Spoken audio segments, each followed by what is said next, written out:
Well, as we've all learned from our life experiences, I think we'd agree that life is like a roller coaster. It's going to have ups and downs, twists and turns, good days, bad days. And we go from one moment feeling blessed and happy to the next moment feeling burdened and unhappy. And every day can feel like that if we don't view life with the right consciousness. It's important that we take those rides, so we go up and down, but it's also important that we course correct enough to know how to help ourselves in difficult times. If you think about the pattern of blessings and burdens, then you realize that it's our whole life is one big tapestry. And in it are all the lines that carried us up and down, good and bad. But the way we interpret life has the impact to make or break us, to help us become bitter or better people. As Eric Butterworth said, we can become bitter or better as a result of our experiences. It's all in how we handle what life presents. So let's just look at what we would consider blessings. Blessings are those moments that fill our heart with gratitude and joy, loving relationships, successful outcomes, milestones for some of our efforts. Burdens are the trials and tribulations that test our resilience and question our strength and force us to step outside of our comfort zone. But all things, blessings and burdens, are meant for us in order to grow. This is where we learn. This is how we learn. Everything can't be good and everything will never be bad. It's all in how we look at it and how we interpret it.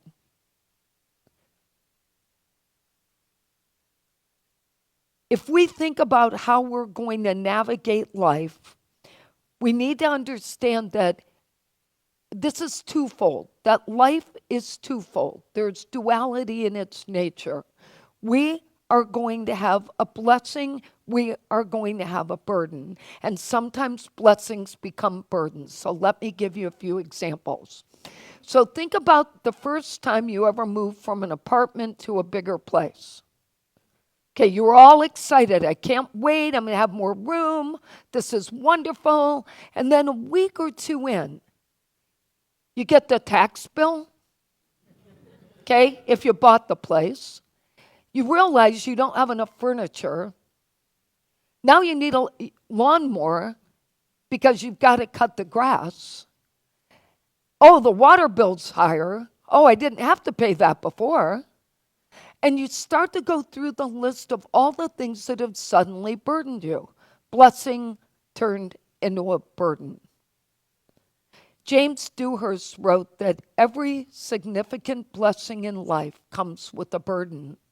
Every employee who wants the blessing of a juicy salary, medical benefits, and a matching 401k is first handed a job description, a work schedule, and high production quotas. Every athlete who wants the blessing of playing time is first handed a practice schedule, a workout regimen, and an opportunity to compete without a promise for a position. Every college student who wants the blessing of a degree is first handed a schedule of classes and a syllabus for every class and deadlines for every assignment. Blessings, he said, often come with burdens. In fact, blessings don't come without them. They come out of burdens. Even Santa came with a clause. I didn't write it. But the choice of becoming bitter or better lies within each of us. Bitterness is that pain and resentment that grows within us, that causes us to rehash and rethink and all the negative stuff that weighs on us. Choosing to become better requires us making these conscious decisions to say, I'm going to rise above adversity. I'm going to overcome this. It's something Jeffrey and I have talked about for the last 4 weeks since his surgery. It's a choice. It's a choice. Yes, it's inconvenient to have surgeries. Every one of us knows that if we've had one. But then there's the blessing of knowing that this is going to help us. So the burden is what we go through during that interim time. The blessing is the long-term goal. And when you're not rested and you don't feel really good, you're finding it hard to have a day where you say, oh, this is such a blessing. I feel miserable. But you have to be able to ask yourself, can you ride the wave? Can you ride the wave long enough to know it's going to have the ups and downs? It's going to come in that way. And this is where grace and graciousness has to enter the picture. Grace allows us to look for opportunities in every situation and challenge to grow ourselves and to stretch ourselves, not to just be comfortable. How many of us have been in a really good space and thought, oh, the sky's going to fall, the sky's going to fall, because we have that mindset that if it's good, it can't be too good. I heard somebody say that again the other day. I wanted to hit him. I really, that phrase that, oh, if it's too good to be true, it probably is. No, maybe it is to you. But I have lived, if it's too good to be true, it is too good to be true because I didn't have the consciousness to rise to the belief I needed to hold. You can change your life in any given moment. You can change how you see things in any given moment. It's up to us. And I know from my own life experiences, it can look pretty dark for a while. But you know what? If you have the right attitude, everything is lifted. And you elevate your growth. You start to grow. And suddenly when bad things happen, you're like, well, it's not the worst one. Instead of, oh my gosh, I'm rocked off my foundation every time. In his book, Wisdom from World Religions, Week 32, Law 1, John Marks Templeton shares that progression in life depends upon our ability to learn how to accept difficulties with graciousness and love. There's no way to avoid the inevitable, he said. No one's exempt. And so we have to figure out whether or not we can handle them, and more importantly, decide in advance, will we become bitter or will we become better? Now, how long have some of us stayed in bitter? And how many people have actually lived in bitter longer than they've lived in better? We know people who have spent a lifetime in bitter. The question is, how healthy is that for any of us? And how does it help us live our best life? Templeton also talks about how every journey we take in life requires us to demonstrate courage and steadfastness. Few experiences are completed in life without diversions and detours, but those experiences can improve our behaviors. For example, a speeding ticket becomes a lesson for more cautious driving.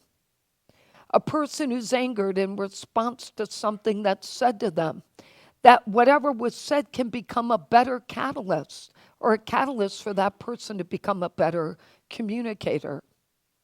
From a spiritual perspective, most of us would readily admit that our challenges in life have revealed our strength and shown us the courage that we actually do have. There's a message in the Jewish text known as the Kabbalah, and I love this message. It says, the falls of our life provide us with the energy to propel ourselves to a higher level. Being fired from one job because of late arrivals or late deliverables will teach us to be timelier. In every experience, our transformation depends upon how we see things. And we often say here, see them rightly. And when you see them rightly, you're seeing from a spiritual perspective, not from your intellect. If you don't believe you have a spiritual perspective, stop thinking for one day and trust that you'll be guided to what you need to do. Just try it, and you'll know quickly that there is an inner compass. We were all born with one. We don't have to work so hard at this, but we do have to keep our mind right. Sometimes we hold grudges. We're unable to forgive people, which is the cause of all bitterness. But forgiveness is this amazing, powerful tool if we would just use it. Holding on to grudges and grievances just weighs us down. And forgiveness unburdens us. It liberates us. We no longer feel resentment toward people. It allows us to release the past and stop looking back and to move forward with a lighter heart. And forgiveness also helps us to develop empathy and understand other people. Even understand ourselves better would be a good start. And then there's gratitude in all of this. Gratitude is the remedy for bitterness. Forgiveness helps us release it. Gratitude will heal it. We've talked many times here about keeping a gratitude journal and learning to shift our focus from what is lacking in our life to what is abundant in our life. If every day you're jotting down the blessings in your life, you would stop thinking about the burdens. But oftentimes the burdens preoccupy us. How many days in the past week did you count 15 or 20 blessings every day? But more readily, you counted how many burdens you had. It's important for us to shift our consciousness. We also need to develop resilience so we can be it can be easier for us to bounce back. If every challenge takes us down to our knees and we're not able to bounce back, think how much time we spend sitting in the muck. We've got to be able to bounce back quicker, and we have to have the right attitude to do that. Resilience helps us to build a strong foundation of self-belief and helps us to cope. Nobody can make us feel what we don't already feel. That's what I want us to remember. If we feel bad about ourselves, we have to ask ourselves why. Because no one has power over us. No one. We have the ability to lift ourselves out at any given moment. We don't always choose well. Every burden carries the seed for personal growth and self-discovery. Difficult experiences are going to stretch us and push us outside that comfort zone and make us learn to face things in a much easier way if we grow from it. If we don't grow from it, it will repeat in our lives. How many times have you revisited the same things in a relationship because you didn't grow from it? Even more so, you changed relationships and nothing changed.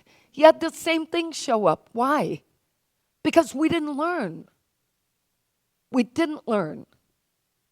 I've been really coaching Jeffrey on this week. That what did you learn from last year and the challenges you went through? How can you use them to help you now? You've got 8 surgeries behind you. This is nothing compared to the rest of your life. But it's hard to get perspective when you're done with it all.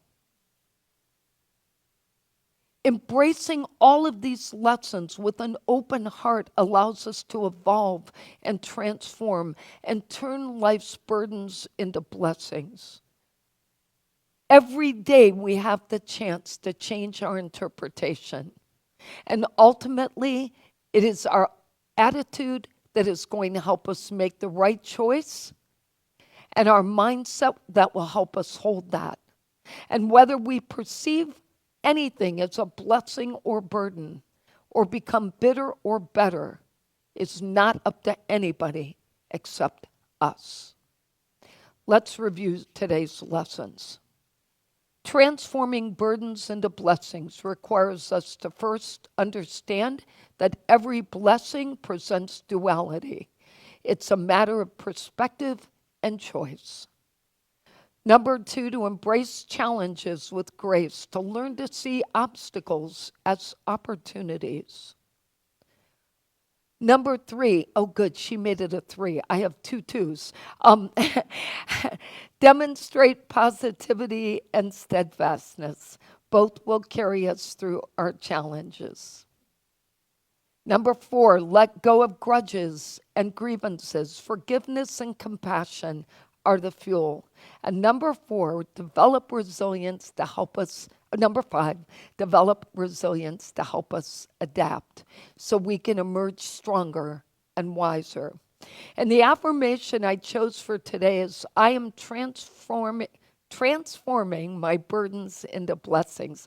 Let's say that together and mean it. I am transforming my burdens into blessings. And if you need any help, reach out and I'll push you along. Our quote is from John Homer Miller. It's a great message. Remember, it's not what life brings to you, it's the attitude you bring to life. So let's pause for a minute and reflect. We give thanks for the opportunity to have a choice, to know whether what we're facing is a blessing or burden based on our thought. It's simple, it's easy. We were born this way with the mechanics to do this. We need to step away out of our ego, step away from intellect for just a moment, and reach way down within ourselves and say, how do I turn this burden into a blessing? And see it rightly. So we give thanks for the opportunity to know that in any given moment, life can be a blessing. And so it is. Amen.